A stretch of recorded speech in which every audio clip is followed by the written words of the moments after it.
দাবির পক্ষে দলিল দিলেন কি, যে আমার রবের দুটো গুণ আছে, একটা গুণ হলো তিনি জীবন দেন, আর একটা গুণ হলো তিনি মরণ দেন। রবের গুণ যে দুটোতে সীমাবদ্ধ বিষয় তেমন না, আমার রবের গুণ এত বেশি, গোটা জগতের সব গাছকে যদি কলম বানান, সব সমুদ্রের পানিকে যদি কালি বানান, তাহলে লিখতে লিখতে কলম, কালি, কাগজ সব পোড়াবে, কিন্তু আমার রবের কালিমা লিখে শেষ করা যাবে না।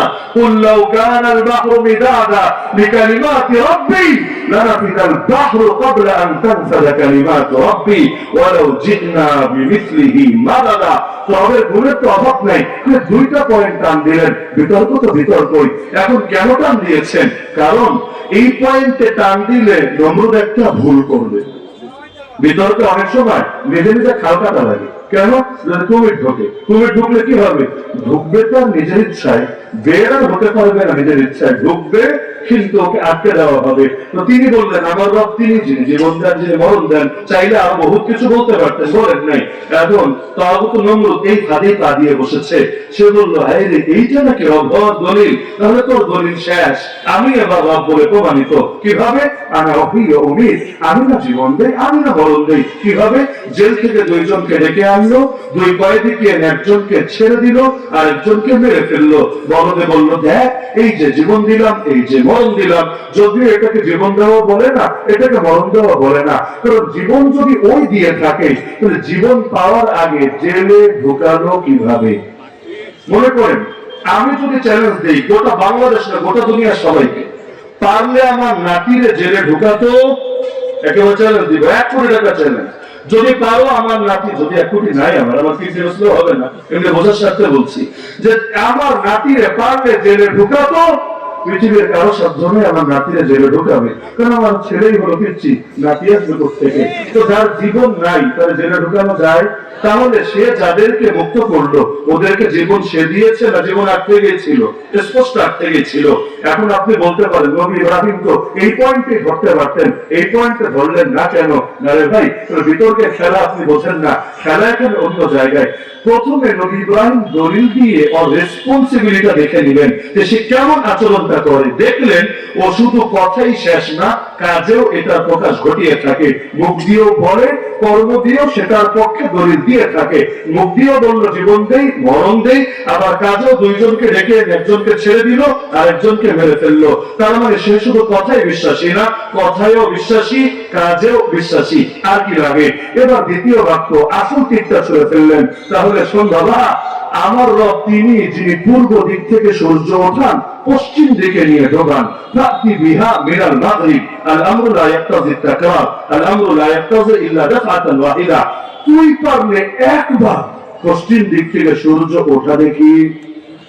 এখন যদি বলে হ্যাঁ আমি উঠাই তো, ও ডেলিটা আমিই করি, বারবার ওই যে কিয়ামতের একদিন হবে আমিই করবো, এটা তো জাস্ট কথা হলো, কাজ তো হলো না। আগের পয়েন্টে কিন্তু তিনি ওর ধরে ফেলেছেন মজবুত ভাবে যে নমরুদ শুধু কথা বলে না, সে কথাও বলে কাজও করে। এখন এসে যদি চাপা মারে, কাজ না করে, ওর যুক্তিতেও নিজেই ধরা খাবে। এখন মুখ দিয়ে বললে তাকে কাজে প্রমাণ দিতে হবে। কিন্তু সূর্য তো আর জেলখানার কয়েদি না, ডেকে এনে রিমান্ডে নিয়ে আচ্ছা মতো বানাবে, নাইতে খেয়ে সূর্য বলবে স্যার ও স্যার আর নাইবেন না, কোন দিক দিয়ে ওঠা লাগবে খালি বলেন না, পূর্ব পশ্চিম উত্তর দক্ষিণ ডান বাম উপর নিচ ব্যাপার না, খালি বলবে লাভ দিয়ে ওদিক দিয়ে উঠে যাবো। সূর্যের সঙ্গে তো আর মাস্তানি চলে না। কাফার। এবার বড়দের কাছে আর কোনো জবাব থাকলো না, সে লাজবাব হতে বাধ্য হলো। যদিও বিতর্কই সবকিছু সমাধান হয় না।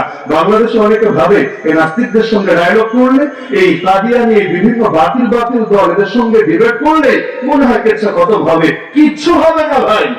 এগুলো ক্ষেত্র বিশেষ, দুই একজন শাখাগত সাধারণ বিচ্ছিন্ন মানুষের জন্য হেদায়েতের জরিয়া হলে হতে পারে, কিন্তু মূল শয়তান যেগুলো শুধু বিতর্ক দিয়ে আপনি তাকে কিছুই করতে পারবেন না। কারণ যে ঘুমিয়ে থাকে তাকে জাগানো যায়, যে ঘুমের ধান ধরে পড়ে থাকে তাকে জাগানোর কি উপায়? এজন্য দেখবেন অমুসলিমকে মেহনত করে দাওয়াত দিয়ে দিয়ে মুসলমান বানাতে পারবেন সহজে, কিন্তু ঘাউরা বেদাতি গুলোরে বুঝাতে বুঝাতে বুঝাতে নিজের জান ধরে পানি বানিয়ে ছাড়বেন, তাও ওদেরকে পারবেন না লাইনে আনতে। কারণ যত যাই বলবেন, বলবে বাবু তুমি যাই বলো, বিচার যাই করো, তাল গাছ কিন্তু আমারই থাকবে। তো মেনে যখন নিয়েছে তাল গাছ তার থাকবে, এখন আপনি কিভাবে তাকে লাইনে আনবেন? সম্ভবই না। অন্তরে আগে মোহর মেরে রেখেছে, লাহুম কুলুবুন লা ইয়াফকাহুনা বিহা। তো বিতর্কের দ্বারা আর নিজের ফায়দা সবসময় হয় এমন না। হলে বিতর্কে হারলে মূলনীতি কি?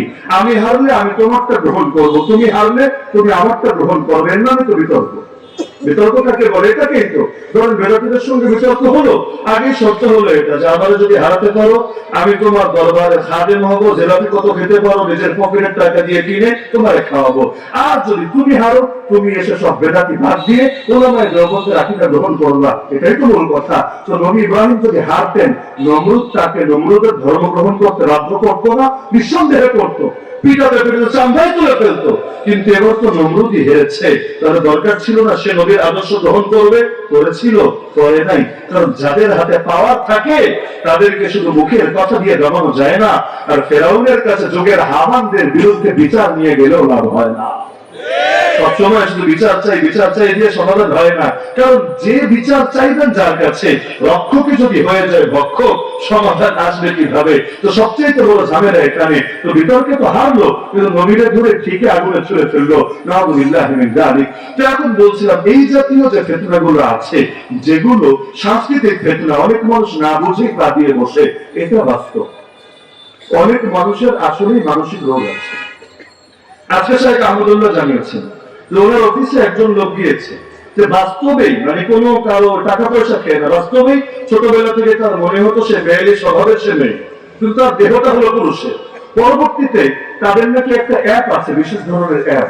ওই অ্যাপটা যদি একবার কেউ ইনস্টল করে, একবার যদি ব্যবহার করতে শুরু করে, সে জানতে পারবে যে কোথায় কোথায় আরো সমকামী আছে, আরো ট্রান্সজেন্ডার আছে। উত্তরা 15 নম্বরে ওই বাসায় আছে, আবার গুলশা কত নম্বর ওই জায়গায় আছে। তো ব্যাস একটা কমিউনিটি হয়ে যায়, পারস্পরিক রিলেশন হয়ে যায়, বোঝাপড়া হয়ে যায়। তো একবার সে সেই জালে গিয়ে যে ঢোকে, সে আর কখনো বের হতে পারে না। তো এখন হুজুর জানালেন যে এখন সে আসলো, সেও জানালো যে একবার সে অ্যাপে গিয়ে যে ঢুকেছে আর বের হতে পারছিল না। কিন্তু এখন আলেম ওলামা আলহামদুলিল্লাহ জবান করার কারণে তার কাছে বুঝে এসেছে আসলে এটা মানসিক রোগ ছাড়া কিছু না। এখন হুজুরের কাছে এসেছে বিষয়টা সমাধানের জন্য। তাহলে দেখা যাচ্ছে যে এটা একেবারেই কারো হতে পারে না, সবাই টাকা খেয়ে খেয়ে করে, এটা আমরা বলছি না, হতে পারে। কিন্তু এর সমাধানও তাকে ডাক্তারি ফর্মুলাই নিতে হবে। যদি হরমোনের সমস্যা থাকে ডাক্তারের কাছে হরমোনের ট্রিটমেন্ট করাবে। আর যদি না হরমোন টরমোন না, সব ঠিক আছে, মনের সমস্যা, তাহলে মনের জন্য চিকিৎসা আছে, চিকিৎসা করবে। কিন্তু নিজেকে না শুধরিয়ে গোটা জাতিকে বরবাদ করবে, এটা তো হয় না। আমার গায়ে কাদা লেগেছে, আমি ধুয়ে ফেলবো, শেষ। কিন্তু আমার গায়ে কেন কাদা লাগলো, এখন তোমাদের সবগুলোর কাঁধে ধরে চুবাবো, এটা কখনো সুস্থ মস্তিষ্কের আচরণ হতে পারে না। এখন ফেতনা যত দিন যাবে ফেতনা বাড়তেই থাকবে। এটা ভেবে লাভ নাই রে ভাই, যে যত দিন যাবে আমরা মেহনত বাড়ায় দিলে, সকলে মিলে একযোগে ময়দানে নামলে মনে হয় ফেতনা হারিয়ে যাবে। না, আমাদের জায়গা থেকে চেষ্টা তো করতেই হবে যাতে করে আল্লাহর কাছে জবাব দিতে পারি। কিন্তু হাদিস সামনে রাখলে এতে বুঝে আসে কিয়ামত যত ঘনিয়ে আসবে ফেতনা এত বাড়বে, ঈমান টিকিয়ে রাখা হাতে আগুন জ্বলন্ত অঙ্গার ধরে রাখার মতো কঠিন হবে। ইন্না মিন ওয়ারিকুম আইয়ামাস সাবর আস-সাবিরু ফীহিন্না আলা দীনিহি কাল কাবিদ আলাল জামর। এমনকি মুস্তাদরাকে হাকিমে হাদিস আছে, এমন একটা জামানা আসবে মানুষ যদি খালি মুখ দিয়ে বলে ইদা ক্বালা রাজুল আল্লাহ কুতিলা, খালি মুখ দিয়ে যদি আল্লাহর নাম নেয়, এই অপরাধী তাকে আর বাঁচতে দেওয়া হবে না, তাকে নির্মমভাবে হত্যা করে ফেলা হবে। সুতরাং আমার মূল প্রতিপাদ্য আজকে এটা যে আমাদের একদিকে তো ফিতনার মোকাবেলা চালাতে হবেই হবে, কিন্তু আসল মেহনত নিজের ঈমানের উপর করা লাগবে, যা আমার ঈমান যাতে ঠিক থাকে। আর যদি জামানা তায়েফের মতো হয় তখনও আমি মুসলিম, জামানা বদরের মতো হয় তখনও আমি মুসলিম, মক্কি যুগের মতো হালত থাকে আমার দেশে তখনও আমি মুসলিম, মাদানী যুগের মতো হালত থাকে তখনও আমি মুসলিম। আমার ঈমান একই থাকবে, অটল থাকবে, অবিচল থাকবে। প্রয়োজনে জান দেব, কিন্তু কিছুতেই ঈমান দিতে রাজি হব না। বলবেন এই কথাগুলোর সাথে এই সূরা সম্পর্ক কি, এটা বুঝিয়ে আলোচনার ইতি টানবো ইনশাআল্লাহ। সূরা সম্পর্কে 1 নম্বর আয়াত দেখেন, ইন্না আতাইনাকা আল কাউসার। আর মিলিয়ে বললে ইন্না আতাইনাকা আল কাউসার, নিশ্চয়ই আমি আপনাকে দিয়েছি কাউসার। কাউসার মানে কি? এক নম্বরে নাহরে কাউসার, জান্নাতের একটা নদী, একটা নহর, যার নাম হলো কাউসার। যেই নহরের সঙ্গে দুইটা পাইপলাইন দিয়ে সম্পর্ক থাকবে একটা হাউজের, যে হাউজের নাম হাউজে কাউসার। সেই জান্নাত থেকে পানি এসে পড়বে, কিয়ামতের দিন অপরাধীরা সেই পানি পান করবে, একবার যে পান করবে আর কোনোদিনও তার পিপাসা লাগবে না। কারণ জান্নাতের পানির বৈশিষ্ট্য আলাদা, দুনিয়ার পানির বৈশিষ্ট্য আলাদা। আর 3 নম্বরে হলো শুধু নাহরে কাউসার আর হাউজে কাউসার না, সর্বময় কল্যাণ আল খাইর আল কাসীর আমি আপনাকে দিয়েছি। এটা আল্লাহ তাআলা কেন জানাচ্ছেন তার রাসূলকে? তাও মক্কার জামানায়। মূল কারণটা হলো রাসূলের মনোবল বৃদ্ধি করার জন্য, রাসূলের মানসিক শক্তিকে বৃদ্ধি করার জন্য। কারণ চারদিক থেকে মানুষ যখন চাপে পড়ে তখন কিছু লোক অন্তত থাকা লাগে যারা তার মনোবলকে বৃদ্ধি করবে। আল্লাহ রাসূলের উপর যখন হেরে গোহায় মুখোমুখি আসলো, নবী পেরেশান হন নাই? এত বেশি পেরেশান, নবী বলেন লাকাল খাশিতু আলা নাফসি, আমি প্রাণের ব্যাপারে ভয় পেতে লাগলাম, মনে হয় আমি আর বাঁচবই না। চলে আসলেন আম্মা খাদিজা রাদিয়াল্লাহু আনহার কাছে, তখন নবী অসুস্থ। জাম্মিলুনি জাম্মিলুনি, নিজের গায়ে নিজে চাদর টেনে দিবেন এমন অবস্থাও নাই। অন্যদেরকে বললেন কাঁথা টেনে দাও, চাদর টেনে দাও। যখন টেনে দেওয়া হলো, আল্লাহ রাসূল নিজের ভয়ের কথা প্রকাশ করলেন। আম্মা জান সর্বপ্রথম সান্ত্বনা দিলেন। কি খুশনসিব আমাদের আম্মা জানের। আর উম্মত যখন পেরেশান হয়, নবী সান্ত্বনা দেন। নবী নিজে এখন পেরেশান, আল্লাহর কি কুদরত, আল্লাহ আম্মা জানকে কবুল করেছেন এই মাকামের জন্য। তিনি এবার নবীকে সান্ত্বনা দিলেন। কি বলে সান্ত্বনা দিলেন? কাল্লা ওয়াল্লাহ লা ইউখজিকা আল্লাহু আবাদা, আল্লাহ কসম করে বলছে নবী, কিছুতেই না, এমনটা হবে না। আল্লাহ কখনোই আপনাকে লাঞ্ছিত করবেন না। যাই হোক, প্রসিদ্ধ হাদিস সকলে জানেন। এই যে সান্ত্বনা দিলে মনোবল বাড়ে নাকি বাড়ে না? এই যে কারাগারের মধ্যেও যারা দিন কাটিয়ে এসেছে, যদি বাস্তবে এমন হতো গোটা সব আলেমরা ময়দানে আছে, একজনকে ধরে নিয়ে কারাগারে ঢুকিয়ে সব অন্য শ্রেণীর লোকের সঙ্গে রাখা হয়েছে, তাহলে সেখানে মনোবল টিকিয়ে রাখা বড় কঠিন হতো। অনেক ক্ষেত্রে এটা নিজের ঈমানের জন্য একটা প্রশ্ন হয়ে দাঁড়াতো।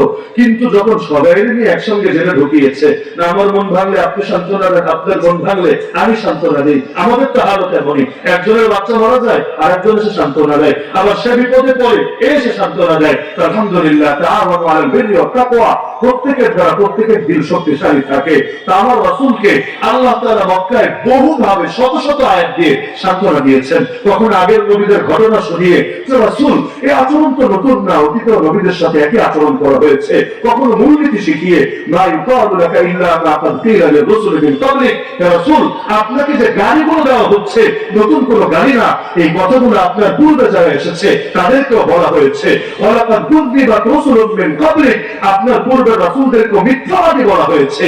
ফাসাবারু আলা মা কুযযিবু ওয়া উযু, তারা সবর করেছে, তাদেরকে কষ্ট দেওয়া হয়েছে, কিন্তু একদিন না একদিন ঠিকই আমার সাহায্য নেমে এসেছে। আর এটাই আমার মূলনীতি, আমার মূলনীতি কখনোই পরিবর্তন হবে না। হাত্তা আতাহুম নাসরুনা ওয়ালা মুবাদদিলা লিকালিমাতিল্লাহ, তা আমার রবের নিজামই এটা। আল্লাহ রাসূলকে তিনি বিভিন্ন ভাবে সান্ত্বনা দিয়েছেন। এমনকি বহু হাদিসে আল্লাহ রাসূল এই সান্ত্বনা নিয়ে অনেক ফজিলতের বাণীও শুনিয়েছেন। তো এটা থেকে আমাদের বর্তমানে শিক্ষা হলো, আমি একা, আপনি একা, আমরা 10 জন, আমরা 20 জন, হয়তো আলাদা আলাদা ভাবে কেউ তেমন কিছুই করতে পারবো না। উল্টো করতে গেলে বারবার হয়তো বিপদে পড়বো, ঝামেলায় জড়াবো, কিন্তু না, তাই বলে মনোবল ভাঙা যাবে না। প্রত্যেকের পাশে দাঁড়াবো, একজন আরেকজনের হিম্মত বৃদ্ধি করবো। দুনিয়ার হালত দিয়ে না, এটা বলবো ভাই কয়টা দিন সবর করো না, আল্লাহ পোষায় দিবেন ইনশাআল্লাহ। ওয়ালাল আখিরাতু খায়রুল লাকা মিনাল উলা ওয়ালা সাউফা ইউতিকা রাব্বুকা ফাতারদা, তোমার জন্য পরবর্তী জীবন পূর্ববর্তী জীবনের চেয়ে উত্তম হবে। তোমার রব তোমাকে এত দেওয়া দিবে যে তুমি খুশি হয়ে যাবে। এই সান্ত্বনা, এই যে বাংলাদেশে বসে আপনি ফিলিস্তিনের মুসলমানদের পক্ষে যদি ঐক্য জানান, সংহতি জানান, বাস্তবে মনে হতে পারে কি লাভ হবে? লড়াই করলে না লাভ, টাকা দিলে না লাভ, কিন্তু বসে বসে তাদের পক্ষে বললে কি লাভ? কোনদিন যদি তাদের কোন নেতার সাথে দেখা হয়, জিজ্ঞেস করলেন কি লাভ, যে এর দ্বারা কি মনোবল বাড়ে কিনা, এর দ্বারা কি তারাও আলাদা একটা শক্তি অনুভব করে কিনা, যে গোটা দুনিয়া যে আছে আমাদের দিকে, আমাদের পিছ কদম ধরে চলবে না, মুনাফিকি করলে চলবে না, বসে গেলে চলবে না। গোটা উম্মত স্বপ্ন দেখছে আমাদেরকে নিয়ে, আমাদেরকে দুর্দান্ত কদম এগিয়ে যেতে হবে। এই যে কারাগারে আমাদের আলেমরা যখন যায়, অনেকে টিটকারি মেরে বলে, এই যে এত লাখ লাখ লোক থেকে না ফিরে এরা কই হারায় যায়, এরা তো কিছু করে না, এরা তো পাশে থাকে না। কিন্তু এই কথাটা আমার কাছে ব্যক্তিগত ভাবে এ কারণে পছন্দ পছন্দ লাগে না ভাই, চাইলেও সকলে মামলা তদবির করতে পারবেন, এটা সম্ভব না, এটা অনেকে বোঝেও না। চাইলেও সবাইকে ফ্যামিলির কাছে টাকা দিতে পারবে না, কারণ সকলের যোগাযোগ করার মতো ব্যবস্থাও হয়ে ওঠে না। কিন্তু এই যে মায়েরা রাতের বেলা উঠেছে, তাদের জন্য কেঁদে কেঁদে চোখের পানি ফেলে ফেলে দোয়া করে। এই যে ভাইয়েরা দিনের পর দিন নফল রোজা রেখে আরে সালাতুল হাজাত আদায় করে তাদের জন্য রবের কাছে সাহায্য কামনা করে, আল্লাহর ওয়াস্তে এটাকেও ছোট চোখে দেখো না। সবসময় শুধু টাকা দিলেই ফায়দা হয় না, সবসময় শুধু মামলা লড়লেই ফায়দা হয় না। কখন এই দোয়াগুলোর দ্বারা আল্লাহর কসম এমন ফায়দা হয় যেটা গোটা দুনিয়া দিয়েও কেনা সম্ভব না। সুতরাং মহাব্বতকে কখনো খাটো করে দেখতে হয় না। চাইলেও কখনো একজনের পক্ষে সবাই দাঁড়াতে পারে না। বুখারীতে হাদিস পাবেন, আমার নবীকে যখন পিটানো হচ্ছিল, এটা ওই সময়ের কথা যখন নবীর আপন চাচাও মরে গেছে, আবু তালেব দুনিয়া থেকে ইন্তেকাল করেছে, একই বছর আপনাদের খাদিজা রাদিয়াল্লাহু আনহা দুনিয়া থেকে চলে গেছেন। আল্লাহ রাসূল একদিন নামাজে দাঁড়িয়েছেন, নামাজে মসজিদে হারাম। এমন সময় উকবা ইবনে আবি মুআইত নামক এক নরধমের নজর পড়লো নবীর উপরে। ভাবলো নবীর মাথার উপর তো ছায়া নাই, শেল্টার নাই, এখন নবীর এই আচ্ছা মতো শিক্ষা দেয় না আল্লাহ, যে নবীর দাম আসমান জমিনের চাইতে বেশি, আরশ কুরসি লৌহ কলমের চাইতে বেশি, সেই নবীকে শিক্ষা দিতে এগিয়ে আসলো। নিজের গায়ের চাদর খুলে নবীর গলায় পেঁচিয়ে শ্বাস রুদ্ধ করে নবীকে হত্যা করার চেষ্টা করতে লাগলো। আল্লাহ নবী সাল্লাল্লাহু আলাইহি ওয়াসাল্লাম তো নামাজ ছাড়ছেন না, কিন্তু তার শ্বাস করাটাই কঠিন হচ্ছে। এখন নেতাজিকে এই আচরণ করতে যখন দেখলো, সাঙ্গপাঙ্গরা ছুটে আসলো। কেউ এসে নবীকে ঘুষি মারছে, কেউ চড় দিচ্ছে, কেউ জামা টেনে হিঁচড়ে জামা টানার চেষ্টা করছে ছিঁড়ে ফেলবে বলে, কেউ ধাক্কা দিয়ে নবীকে ফেলে দিচ্ছে সে কাবার দেয়ালে। এরপর টেনে হিঁচড়ে নবীর গা থেকে রক্ত ঝরাচ্ছে। পাশে দাঁড়ানো ছিলেন, হাদিসটা যিনি বর্ণনা করেছেন সাহাবী আব্দুল্লাহ বিন মাসউদ রাদিয়াল্লাহু আনহু, তিনি বলেন কলিজাটা ফেটে যাচ্ছিল, চোখ বেয়ে বেয়ে পানি গড়িয়ে পড়ছিল, কিন্তু কিছু করার ছিল না। একদিকে তো আমার এখানে জিহাদের তো আদেশ আসে নাই যে চূড়ান্ত লড়াই নেমে পড়বে, দ্বিতীয়ত তার আত্মীয় তার ঘর বাড়ি কিছুই মক্কায় না, তিনি কুরাইশের লোক না, তিনি বাইরের মানুষ, তিনি একে কি বা করতে পারেন এতগুলো দুশমনের মোকাবেলায়। তিনি বলেন আমার কাছে আফসোস হচ্ছিল, লাউ কানা লি মানা, লাউ কানা লি মানা, আমার যদি একটা প্রতিরক্ষা বাহিনী থাকতো, একটা মুজাহিদ বাহিনী থাকতো, আজকে এই শয়তানদেরকে শিক্ষা দিতাম, কিন্তু কিছুই করতে পারছিলাম না, চোখ বেয়ে বেয়ে পানি গড়িয়ে পড়ছিল। এমন সময় দেখলাম একজন লোক ছুটে আসলো, একটা একটা করে ধাক্কা দিয়ে সরিয়ে নবী পর্যন্ত পৌঁছে গেল, আর চিৎকার করে বলতে থাকলো কোরআনের আয়াত, আতাকতুলুনা রাজুলান আইয়াকুলা রাব্বি আল্লাহ, তোমরা কি একজন লোককে কেবল এই অপরাধে হত্যা করে ফেলবা যে সে বলে আমার রব আল্লাহ? আল্লাহকে রব বলা কি এত বড় অপরাধ, এত বড় পাপ, যার জন্য তাকে তোমরা বাঁচতেই দিবা না? এবার তাকেও মারতে মারতে মারতে সেখানে অজ্ঞান করে ফেললো। সেই মানুষটা আর কেউ না, সিদ্দিক আকবর আবু বকর রাদিয়াল্লাহু আনহু। তো এখন কিছু হালত এমন থাকে যে বাস্তবে কিছু করা যায় না, কিন্তু তখনও যদি একজন আরেকজনকে সান্ত্বনা দেয়, যেমন কারাগারের জীবনে কে কার জন্য কি করতে পারবে, কিন্তু একজন যে আরেকজনকে সান্ত্বনা দিত, আমার এখনো মনে পড়ে। আমরা তো করোনার টাইমে ঢুকলাম, এমন একটা টাইম ফুল লকডাউন, না কোর্ট খোলা, না ফ্যামিলির সঙ্গে সাক্ষাতের ব্যবস্থা, চিঠি প্রদান আদান প্রদান এটাও অঘোষিত ভাবেই বন্ধ হয়ে আছে। চিঠি দিলেও আর কোনো খবর নাই, ওদিক থেকে পাঠালেও খবর নাই, বড় এক মুশকিল ব্যাপার। আর ফোনের কোনো ব্যবস্থা নাই, অপরাধী যারা আছে বাকিরা সবাই ফোন কল করতে পারছে। সাক্ষাতের বিকল্প দিয়েছে সপ্তাহে 10 মিনিট পরিবারের সঙ্গে ফোন আলাপ, এখন তারা করতে পারছে। এখন তারা চোর হোক, ডাকাত হোক, ধর্ষক হোক, খুনি হোক, যা হোক, সবার জন্য এটা বৈধ হলো। কিন্তু আমরা যেহেতু হুজুর মানুষ, হুজুর হওয়া এত বড় অপরাধ যে অপরাধের কোনো ক্ষমতা নাই। আমাদের জন্য ফোন কল তো দূরের কথা, ওরা তো সারাদিন ঘোরে খেলে, একেবারে ফজরের পর থেকে নিয়ে আসর তক, কিন্তু আমাদের গায়ে রোগ লাগানোর সুযোগ নাই। ওই খাঁচার পাখি খাঁচাই বন্দি, সর্বোচ্চ মাঝখানে কিছুটাই বারান্দায় হাঁটাহাঁটি করতে যায়, যে একেবারে হাঁটাহাঁটি না করলে যদি আবার পঙ্গু হয়ে যায়, যদি আবার রোগ ব্যাধি দেখা যায়, একটু হাত ব্যথা, এর চাইতে বেশি কিছু করতে পারবি না। এই যে কষ্টের মধ্যে একটা দিন যাচ্ছিল, 3টা মাস চলে গেল, কারো জামিনও আসে না, ফ্যামিলি বেঁচে আছে নাকি মরে গেছে কেউই জানে না, কি আর করুন হালত। 3 মাস পর হঠাৎ একদিন সকালে এসে নাম ডাকতে শুরু করলো, জামিনের নাম। সবার ভেতরে একেবারে আশার আলো জানা লাগলো, মনে হয় আজকে আমার নামটা আসবে, মনে হয় আসবে। সবাই কাঁচা ধরে দাঁড়িয়ে আছে, এই বুঝে আমার নামটা ডাকলো, আজকে মনে হয় আমারও একটা ফয়সালা হলো। ডাকতে ডাকতে ডাকতে আর একজনের নামও আসলো না। আমাদের এই তলা, তবে ফুল বিল্ডিং, মানে যে বিল্ডিং এ খালি এই টাইপের মামলার লোকেরাই থাকবে, বাইরের কেউ না। এখন যাদেরকে লাখ লাখ টাকা দিয়ে একসঙ্গে এনে বসানো যায় না, তোমরা একসাথে থাকো, মিটিং মুটিং যা করো এক জায়গায় করো, তবে বাকিদের সাথে মেলামেশা করো না। কারণ চোরেরাও তোমাদের সহমতে আসলে চোর থাকবে না, তারাও মোল্লা হয়ে যাবে। ডাকাতরা আসলে ওরাও ডাকাত থাকবে না, মোল্লা হয়ে যাবে। সবাই যদি মোল্লা হয়, ভণ্ডামি কি আর বেশি দিন চলবে? এখন সকলে একসাথে, এর মধ্যে একজনের নাম আসল, মাত্র একজন। আমার এখনো মনে পড়ে দৃশ্যটা, মাওলানা মঞ্জুরুল ইসলাম আছেন যে হাফিজাহুল্লাহ তাআলা, অনেকেই চেনেন। হযরত হঠাৎ করে আমার পাশে দাঁড়ানো ছিলেন, গেঞ্জি একটা গায়ে দেওয়া, লুঙ্গি পরা, পাশাপাশি রুমে আমরা থাকতাম, একেবারে পাশের রুম, কথা বললেও শোনা যায়। এখন হঠাৎ করে হুজুর চিৎকার করে উঠলেন, ওয়াহুয়াল্লাযী ইউনাজ্জিলুল গায়সা মিন বাদি মা কানাতু ওয়া ইয়ানশুরু রাহমাতা। অনুবাদ করেন না, আয়াতটা পড়লেন, কিন্তু আলেম আর তালিম যারা ছিল, চোখের পানি কেউ ধরে রাখতে পারলো না, চোখ বেয়ে বেয়ে পানি গড়িয়ে পড়তে লাগলো। আয়াতের অর্থ হলো, আরে আমার আল্লাহ সে আল্লাহ বান্দা নিরাশ হয়ে যাওয়ার পর যিনি আবার রহমতের বৃষ্টি বর্ষণ করেন আর তার রহমত ছড়িয়ে দেন। এই যে 3টা মাস ধরে দুনিয়ার কবরে থাকলাম, যাক আমার নাম আসুক আর না আসুক, এক ভাইয়ের নাম তো এসেছে আলহামদুলিল্লাহ। এই যে আল্লাহ তাআলা আবারও বৃষ্টি দিলেন, আবার রহমতের বারিধারা বর্ষণ করলেন। তো সান্ত্বনা মুমিনের জীবনে অনেক জরুরি একটা বিষয়, এই কারণে আল্লাহ সান্ত্বনা দিচ্ছেন, ইন্না আতাইনাকাল কাউসার। রাসূল মন খারাপ করবেন না, আমি আপনাকে অনেক মহান কিছু দিয়েছি। জান্নাতেও দিয়েছে নাহরে কাউসার, ময়দানে মাহশারেও দিয়েছি হাউজে কাউসার, দুনিয়াতেও দিয়েছি আল খায়রুল কাসীর, সর্বময় কল্যাণ। তবে নিয়ামত পেলে আপনার করণীয় কি, এটাও শুনে নেন। ফাসাল্লি লিরাব্বিকা ওয়ানহার। আর যেহেতু অনেক নিয়ামত দিয়েছি, রবের জন্য নামাজ পড়েন, রবের জন্য কোরবানি করেন। মানে কি, আর কোনো আমল করা লাগবে না? হ্যাঁ লাগবে, কিন্তু দুটো আমল উদ্দেশ্য না, দুটো ক্যাটাগরি উদ্দেশ্য। মানে যত আমল আছে যেগুলো শরীর দিয়ে করা লাগে ওটাও করেন, যত আমল আছে যেগুলো অর্থ দিয়ে করা লাগে ওটাও করেন। দৈহিক ইবাদত করেন, যা শীর্ষে আছে নামাজ, আর্থিক ইবাদত করেন, যার অন্যতম হলো কোরবানি। কিন্তু ইবাদত করতে থাকেন কেন? কারণ যেই গাছে ফল হয়, গাছের ডালগুলো উপরে যায় না নিচে ঝুঁকে যায়। তো যে কোনো ইবাদত কবুল হলে, কবুল হয়েছে কিনা এটা বোঝারও একটা আলামত আছে। আলামত কি বুঝতে চাইলে আমি 2 মিনিটের ছোট্ট একটা ঘটনা বলি, এটার আলোকে বোঝাটা অতি সহজ হবে। মাওলানা ইলিয়াস রহমাতুল্লাহ আলাইহি নাম তো শোনেন নাই কেউ, মনে হয় শুনেছেন। দাওয়াত তাবলীগের নাম শুনেছেন, কিন্তু এই মহান বুজুর্গের নাম শোনেন না, এমনটা হওয়ার কথা না। তিনি যখন মুমূর্ষু হয়ে অন্তিম শয্যায় শায়িত, দেখা যাচ্ছে প্রচন্ড পেরেশান হয়ে আছেন, মারাত্মক বিচলিত, অস্থির।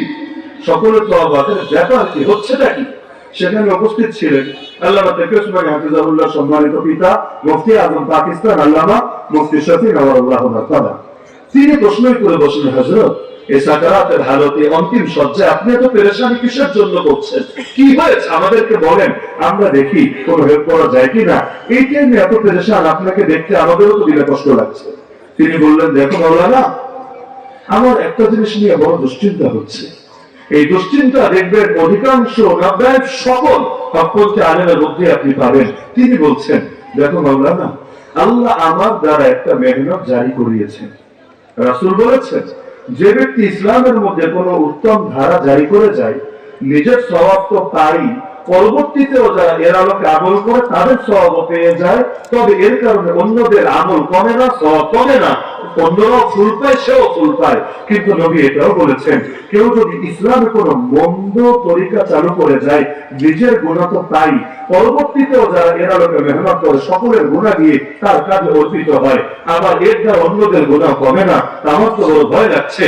মান সুন্নাহ ফিল ইসলামি সুন্নাতান হাসানা ফালাহু আজরুহা ওয়া আজরু মান আমিলা বিহা মিন গায়রি আন ইউনকাসা মিন উজুরিহিম শাই ওয়া মান সুন্নাহ ফিল ইসলামি সুন্নাতান সাইয়্যা ফাআলাইহি উজরুহা ওয়া উজরু মান আমিলা বিহা মিন গায়রি আন ইউনকাসা মিন আওজারিহিম শাই। বড় ভয় লাগছে, যদি মেহনতটা আসলেই আল্লাহর কাছে মকবুল মেহনত হয়, আল্লাহ তো আমাকে অনেক সওয়াব দিবেন। কিন্তু আল্লাহ না করুক, যদি এটা কোনো মন্দ কিছু হয়, আমি এত মানুষের পাপের দায় এই ছোট কাজে নিব কিভাবে?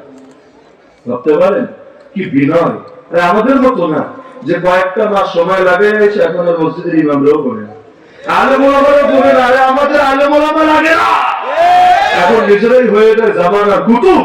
আরে যদি আবার বলেন, কি রে তোমরা আলেমদের সাথে থাকবা না, বলে আমাদের সাথেও আলেম আছে, দুইটা আলাদা। আমরাও আলেমদের সাথে আছি, আমাদের সাথেও আলেম আছে। কে মূল আর কে শাখা?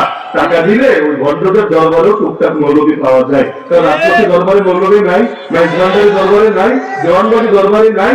বিক্রি হওয়া প্রোডাক্ট গুলো কোন জায়গায় থাকে না? আমাদের উস্তাদরা বলতেন, তোমরা পান্তা ভাত না, তোমরা বিরিয়ানি। পান্তা ভাত পচলে গন্ধ কমই হয়, বিরিয়ানি পচলে গন্ধ অনেক বেশি হয়। পান্তা ভাত খেতে কম মজা, বিরিয়ানি খেতে বেশি মজা। মজার দিক থেকেও যেমন বেশি, পচলে কিন্তু গন্ধ বেশি। তখন মৌলবী যখন পচে, সাধারণ মানুষ পচলে তো একা পচে, মৌলবী পচলে গোটা জাতির দিয়া পচে। তো এখন এই যে ভারত গুলো হয়, এগুলো হলো এক পাশে রাখেন, আর ইলিয়াস রহমাতুল্লাহের কথাটাকে আরেক পাশে রাখেন। মুফতি শফি আলী রহমান কি জবাব দিলেন? এটা হলো আমার মূল পয়েন্ট। তিনি বললেন, হযরত, আমি আত্মবিশ্বাসের সাথে বলছি, আল্লাহ আপনার এই মেহনতকে কবুল করে নিয়েছেন। আপনি বলবেন কিসের ভিত্তিতে বললো? ইলিয়াস রহমাতুল্লাহের আহ্বান। আরে মুফতি সাহেব, তুমি এত তো নিশ্চিত কিভাবে হলা? তুমি তো মুফতি, কোন মূলনীতির আলোকেই বলেছো, মূলনীতি ছাড়া বলবা না। আমাকেও একটু বোঝায় দাও, আমিও যাতে নিশ্চিন্ত হতে পারি, নির্ভয় হতে পারি। এখন আসলেই তো বোঝার বিষয়, এতটা কনফিডেন্স নিয়ে কিভাবে বলছে? আমরা হলে বলতাম, আরে তার দলে এত লোক আছে, তার এটা আছে, তার সেটা আছে, এটা অমুক জায়গায় ছড়ায় গেছে এই বাহ্যিক সিম্পটম গুলোতে। কিন্তু আল্লাহ তো বাহ্যিকটা দেখেন না, তার রূপটাকে দেখেন, দিলটাকে দেখেন। তিনি বললেন, হযরত, আমি কোরআন এবং হাদিস পড়ে এই মূলনীতি বুঝেছি, আল্লাহ তাআলা যার উপর রাজি থাকে, তাকে যখন নেয়ামত দেয়, আল্লাহর সঙ্গে তার সম্পর্ক আরো বাড়ে, তার ভেতরে আল্লাহর ভয় আরো বেশি ধরে। এজন্য নবীও নামাজ শেষ করতে দেরি সালামটা ফিরিয়ে বলতেন, আস্তাগফিরুল্লাহ, আস্তাগফিরুল্লাহ, আস্তাগফিরুল্লাহ। তো নামাজ শেষ করে আস্তাগফিরুল্লাহ কেন বলতে হবে? নবী কোন পাপ করে ফেলেছেন, কোন গুনাহ করেছেন? না, এই যে নামাজ পড়লাম, আল্লাহ মা আবাদনাকা হাক্কা ইবাদাতিক ওয়া মা আরাফনাকা হাক্কা মারিফাতিক, যেভাবে তোমার হক আদায় করে ইবাদত করা দরকার ছিল করতে পারি নাই, যেভাবে তোমার মারিফত হাসিল করা দরকার ছিল করতে পারি নাই। এই যে ভয়, এই ভয়টাই হলো ইবাদত কবুল হওয়ার অন্যতম আলামত। আল্লাহ কারুনকেও দিয়েছিলেন, আল্লাহ নবী সুলাইমান আলা নবীনা আলাইহিস সালামকেও দিয়েছিলেন। কারণ এত কিছু পেয়ে অহংকারী হয়ে গেল। ইন্নামা উতিতুহু আলা ইলমিন ইনদি, আমার জ্ঞানের কারণে এত কিছু দেওয়া হয়েছে। আল্লাহ ক্রেডিট স্বীকার না করে নিজের কৃতিত্ব স্বীকার করলো। অপরদিকে নবী সুলাইমানকে আল্লাহ এমন দেওয়া দিলেন, সুবহানাল্লাহ, এমন এক রাজত্ব, রব্বি হাবলি মুলকান লা ইয়ানবাগি লিআহাদিন মিন বাদি, যেটা তারপরে কারো পক্ষে পাওয়া সম্ভবই না। এমন এক রাজত্ব যেটা বাতাসের উপর চলে, তাজরি বিআমরিহি রুকান হাইতু আসাব, আর জিন তো জিন শয়তানের উপর চলে, আর শায়াতিন কুল্লু বান্নাই ওয়া বাওয়াস পাখির উপর চলে, ওয়া তাফাক্কাদা তায়রা ফাকালা মা লিয়া লা আরাল হুদহুদ, এমন এক রাজত্ব পিঁপড়ার উপর চলে। ইয়া আইয়ুহান নাম, আর কি এক আজীব রাজত্ব আল্লাহ তাকে দিলেন। কিন্তু আল্লাহ বলছেন, ওয়া লাকাদ আতাইনা দাউদ ওয়া সুলাইমান ইলমা, আমি দাউদ আর সুলাইমানকে মহা জ্ঞান দিয়েছিলাম, আর দ্বীনের জ্ঞানটা আছে, গোটা দুনিয়া রাজত্বেরও জ্ঞান দিয়েছিলাম। কিন্তু এত কিছু পেয়ে ওয়াকালা, তারা কি বলেছে জানো? আলহামদুলিল্লাহ, আমাদের প্রশংসা না, আমাদের কৃতিত্ব না, প্রশংসা আল্লাহর, আল্লাযী ফাদ্দালানা আলা কাসীরিন মিন ইবাদিহিল মুমিনিন, যিনি আমাদেরকে তার অনেক মুমিন বান্দাদের উপর শ্রেষ্ঠত্ব দিয়েছেন।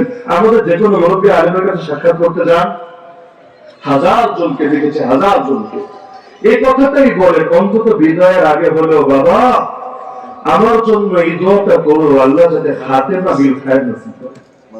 আমি এই বাক্য বলে নাই এমন ব্যক্তি দুনিয়াতে কমই দেখেছি, এই বাক্য, বাবা দোয়া করো আল্লাহ যাতে খাতেমা বিল খায়র নসিব করেন। মানে বুঝেন, আল্লাহ যাতে ঈমানটা নিয়ে যাওয়ার তৌফিক দান করেন, কারণ যার শেষ ভালো তার সব ভালো। আল আমালু বিল খাওয়াতিম, এই যে ভয়, আর আমাদের তো ভয় লাগে না। আমাকে তো মনে হয় যে মরতে দেরি, জান্নাতে যেতে দেরি না।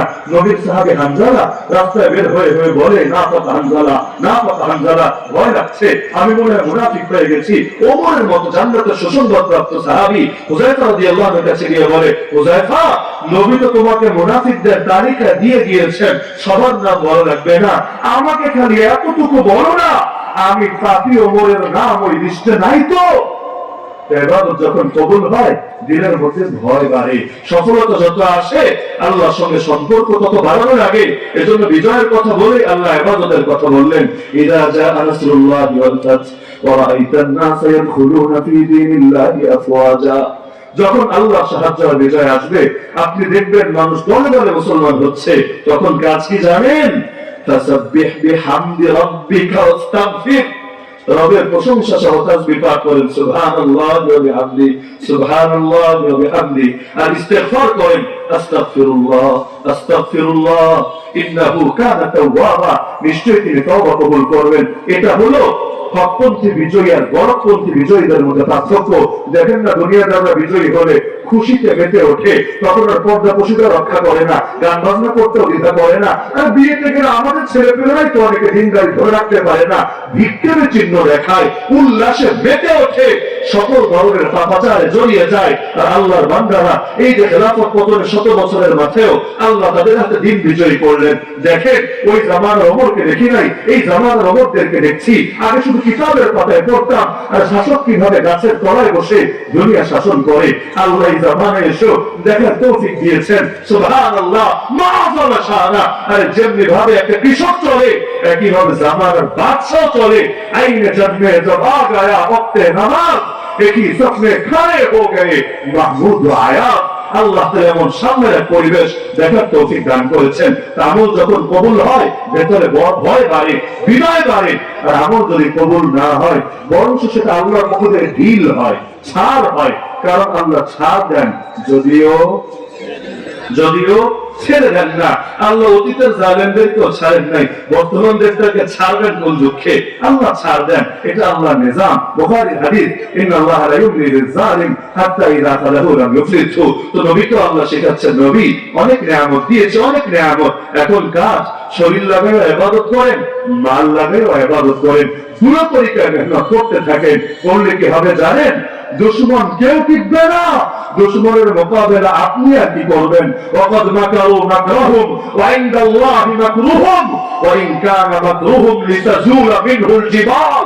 এত বেশি ষড়যন্ত্র করেছিল যে ষড়যন্ত্র পাহাড় যেন টিকতে পারবে না, পাহাড়ও সরে যাবে। এমনি কি আল্লাহ তার খাঁটি বান্দাদের বৈশিষ্ট্য বলেছেন, ওয়ালা ইয়াখাফুনা লাওমাতা লাইম, তারা কোনো বিন্দুকে নিন্দাকে ভয় করে না।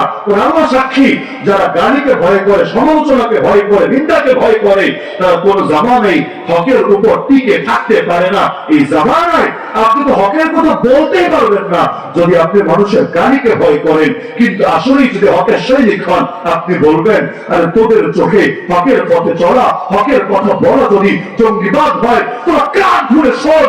মুসলমান জঙ্গিবাদী গালি খেতে রাজি, তোর গালির ভয়ে ইসলামের ফরজ বিধান ছেড়ে দিতে রাজি না।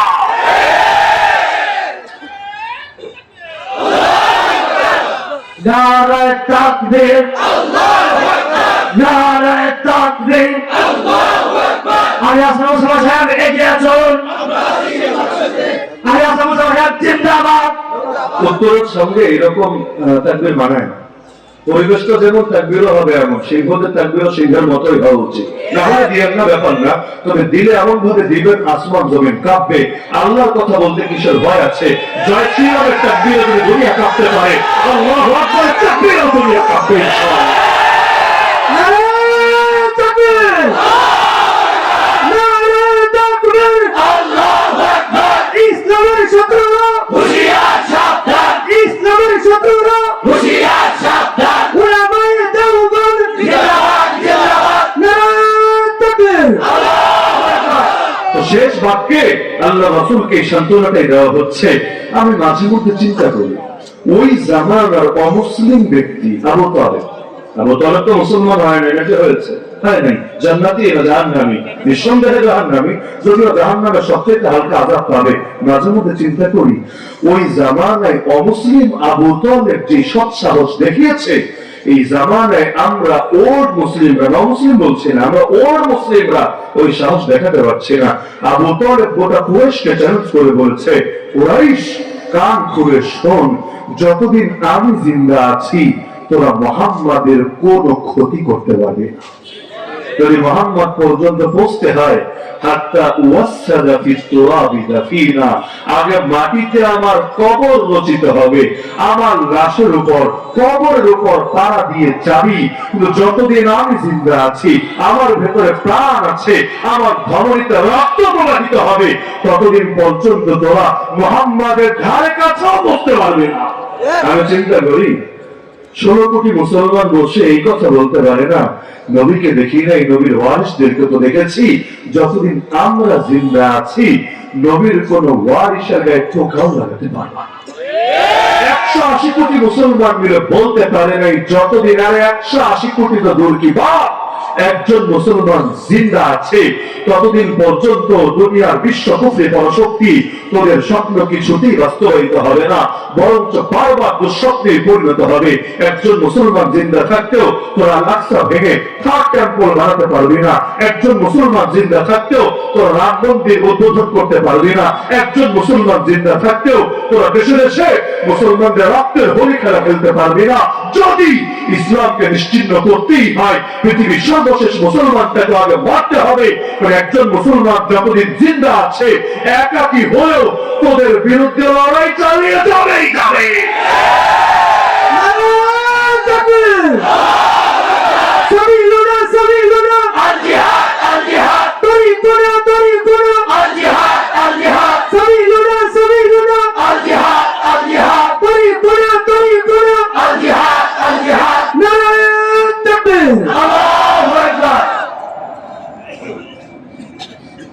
যাক, অনেকক্ষণ পর একটা মনের মতো থাকবে শুনলাম। তবে কারো যদি আবার এখানে মানসিক রোগ থাকে, তাকবীর তো দিয়েছে না, সাবিলুনা সাবিলুনা আল জিহাদ আল জিহাদ। কারো যদি অনেকদিন কান পরিষ্কার না করার কারণে আবার কানে শোনেন সাবিলুনা সাবিলুনা আল জঙ্গিবাদ আল জঙ্গিবাদ। জামিয়া মাহমুদিয়ার মাদ্রাসা থেকে, আমাদের সেরেতাজ মুফতি কামাল সাহেবের মাদ্রাসা থেকে আল জঙ্গিবাদ স্লোগান দিচ্ছে। এমন যদি মনোরোগ থাকে আইসেন, আমরা চিকিৎসা করে দেবো বিনামূল্যে ইনশাআল্লাহ। ট্রান্সজেন্ডার বা যেমন মানসিক রোগ, জিহাদ শুনলেও জঙ্গিবাদ কানে শুনতে পাওয়া মানসিক রোগ। আলিয়া মাদ্রাসার মেসাব থেকে অনেক বছর আগে জিহাদের আয়াত হাদিস বিদায় করেছে এই অজুহাতে, এগুলো পড়লে ছেলে মেয়েরা জঙ্গিবাদী হওয়ার আশঙ্কা আছে। এমনকি 9-এর বই, ইসলাম শিক্ষা বইয়ে গত বছর জিহাদ নামে একটা চ্যাপ্টার ছিল। এই বছর আমি বই নিয়ে আসি নাই, নাহলে খুলে দেখিয়ে দিতাম। 2023-এও সেটা ছিল, এই 2024-এ ওটাকে ডিলেট দিয়ে ওখানে বসিয়েছে পরমত সহিষ্ণুতা। মানে কি, পরের মতের প্রতি ধৈর্য দেখানো। বলবেন ভালো কথা, আমার মতের উপর তুমি ধৈর্য দেখাও, তোমার মতের ব্যাপারে আমি ধৈর্য দেখাই, দেশটা সুন্দর হবে না। এটা তো বাইরের রূপ হলো। মুদ্রার আরেকটা পিঠ আছে তো, ডাল মে কুছ কালা তো জরুর হোগা। কারণ ওরা তো আর ভাগ্নে ভাগ্নে কোনো কাজ করবে না। পশ্চিমারা কোটি কোটি টাকা কেমনি ঢালে আমাদের শিক্ষা ব্যবস্থার পেছনে। আজকে আপনাকে শিখাবে পরমত সহিষ্ণু হও, কালকে বলবে ট্রান্সজেন্ডারদের উপর এত উগ্রবাদী আচরণ কেন করো। সমকামী, নাস্তিক, শাহবাগী, সাতেবা রাসূল, বেঈমান, কাদিয়ানী, হিজবুত তাওহীদ, আহলে কোরআন এই ভণ্ডদের ব্যাপারে এতটা অসাম্প্রদায়িক আচরণ, তোমরা সাম্প্রদায়িক আচরণ কেন করো? একটু নরম হও, বিকুল কুল কুল। এইগুলো সবক দিবে আগামীতে। এজন্য পরমত সহিষ্ণুতার সবক এখন ঢুকিয়েছে। কারণ আগে শেখায় মূলনীতি, পরে গিয়ে ইসলামের ভুল ধরে। আগে শেখাবে ইসলাম সাম্যের ধর্ম, সমান সমান সমান, পরে বলবে দেখো এই হুজুররা বাপ মারা গেলে ভাইরে আর বোনরে সমান দিতে চায় না। আগে বল ইসলাম শান্তির ধর্ম, শান্তি শান্তি শান্তি।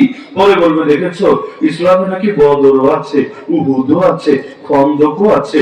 এগুলো আবার কোন শান্তি? থাক, এগুলো কথা আর বইল না। আগে শেখায় মূলনীতি, 2 দিন পরে দেখায় আসল বিষ। হাতের 2 রকম দাঁত থাকে না, কুছ দেখানে কে লিয়ে কুছ খানে কে লিয়ে। যেটা দেখায় ওটা দিয়ে খায় না, যেটা খায় জানেন না ওটা দেখায় না। 2 রকম দাঁত থাকে। আমাদের এই শাহবাগী সেকুলার নাস্তিক গোষ্ঠীর 2 রকম দাঁত আছে মাশাআল্লাহ। বাইরের দাঁতটা তো সেই দেখা যায়, কিন্তু ভেতরের দাঁতটা বড় ভয়ঙ্কর ছাড়া কিছু না। আমার নবীকে শেষ বাক্যে আল্লাহ জানাচ্ছেন ইন্না শানিআকা ওয়াল আবতার, নিশ্চয়ই তোমার দুশমনরাই হবে লেজ কাটা। এই আয়াতটা আমার কাছে মনে হয় নাস্তিকদের নজরে এখনো পড়ে না। কারণ হাইব্রিড মাথা তো, হাইব্রিড গাড়িতে গাড়ি নেওয়ার জন্য রাস্তাঘাটে চলা যায় না, বিশেষ করে বাংলাদেশের রোডে যে ভাঙা চোরা, একেবারে হাইব্রিড মাথা নিয়ে ওরা চলতে পারে না। দেখেন না ওদের দলিলের কি অবস্থা, লাকুম দীনুকুম ওয়ালিয়া দীন, ধর্মনিরপেক্ষতাবাদের দলিল। নাউযুবিল্লাহি মিন যালিক।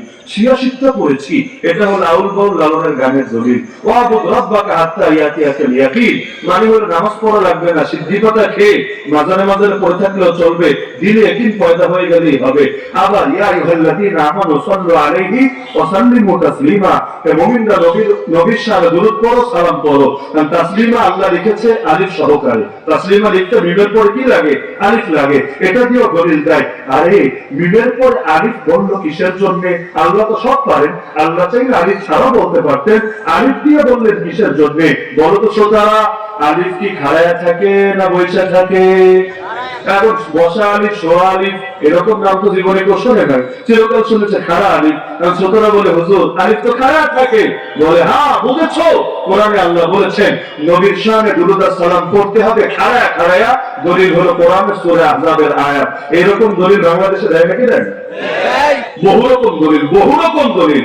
এমনকি কখনো জিহাদ শব্দের বেইজ্জত করে ছাড়ে। কোরআনে আছে ওয়াইন জাহাদাকা আলা আন তুশরিকা বি, তোর বাপমা যদি তোর সঙ্গে জিহাদ করে আমার সঙ্গে শিরিক করা লাগবেই লাগবে। দেখছেন নি কার কথা?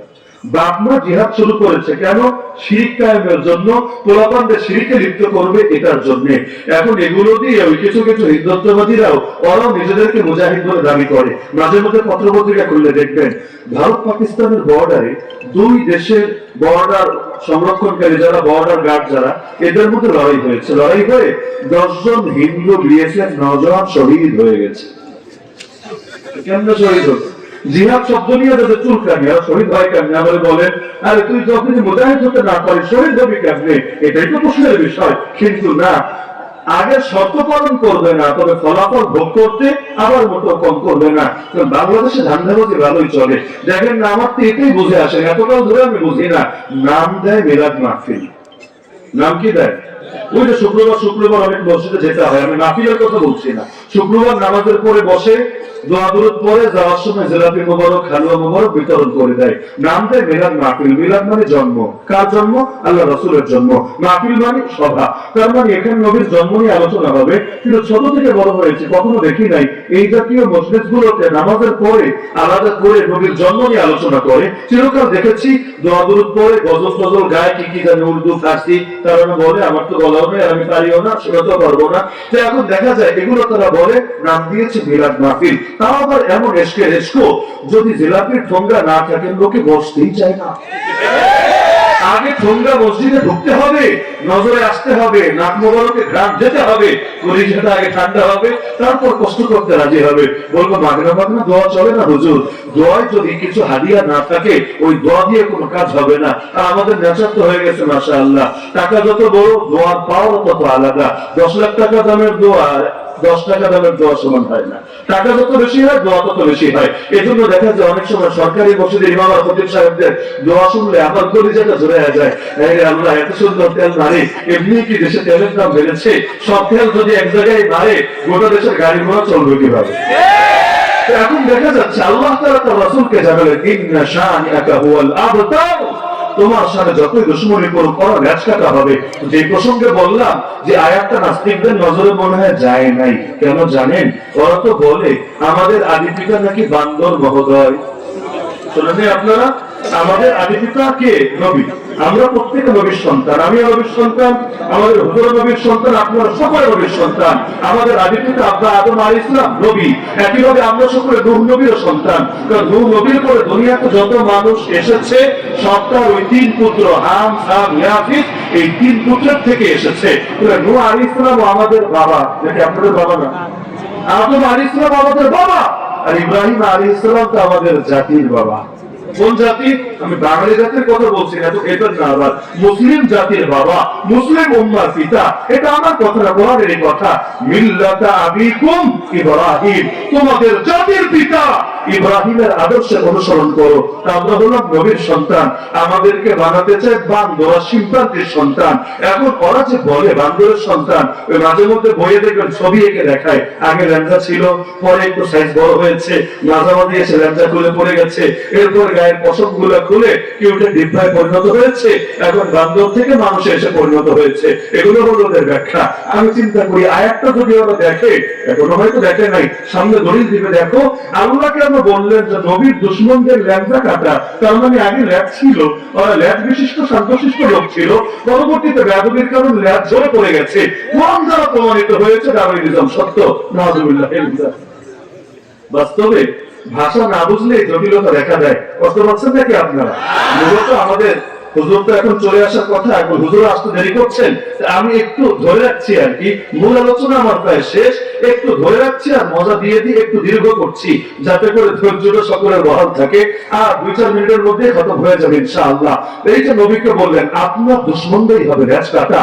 আল্লাহ রাসূলের পুত্র সন্তান যখন মারা যেত, মক্কার অলিতে গলিতে খুশির বন্যা বয়ে যেত, আল্লাহ রাসূল কাঁদতেন, কিন্তু মুশরিকরা তারা হাসতো, তারা বলতো বুকিরা মুহাম্মদ, আরে মুহাম্মাদের লেজ কাটা গেছে, নাউযুবিল্লাহ। ওরা বলতো দাউ মুহাম্মাদান ওয়া আসহাবা ফাইন্নাহু রাজুলুন আবতারু লা আকিবালা ফাইদা হালাকা ইনকাতা যিকরুহু।